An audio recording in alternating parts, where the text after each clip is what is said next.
Près de 1770 morts en Chine continentale, pour la plupart dans la province du Hubei. Le bilan officiel de l'épidémie de pneumonie virale revu à la hausse ce lundi. Le nombre de nouveaux cas recensés a cependant baissé pour la troisième journée consécutive. Mais les autorités sanitaires doivent rester prudentes. La propagation du coronavirus reste pour l'heure impossible à prévoir, estime l'OMS. Pékin se veut cependant optimiste.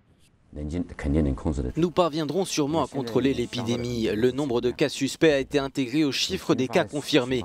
Les données statistiques de notre hôpital montrent une baisse significative du nombre de patients atteints de fortes fièvres. Je pense que nous arrivons au point d'inflexion de l'épidémie.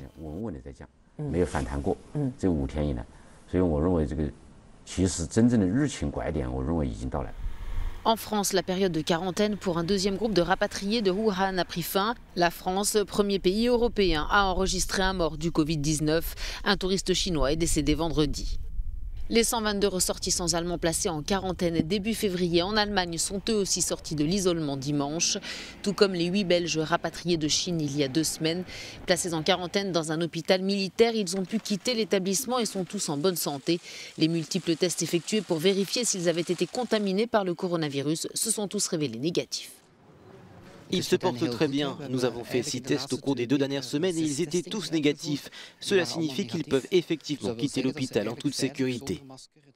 Le principal foyer d'infection hors de Chine reste le paquebot de croisière Diamond Princess en quarantaine au Japon. 355 cas de contamination y ont été confirmés, dont 70 nouveaux cas annoncés dimanche. Quelques 3700 passagers et membres d'équipage restent confinés dans leur cabine.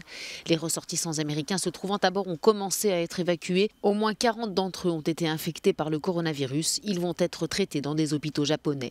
Les passagers canadiens testés négatifs pourront quant à eux rentrer dans leur pays. Ottawa a annoncé qu'un avion serait affrété. Hong Kong prévoit aussi d'évacuer ses ressortissants. Enfin, Taïwan a enregistré dimanche son premier mort dû au nouveau coronavirus, un chauffeur de taxi de 61 ans.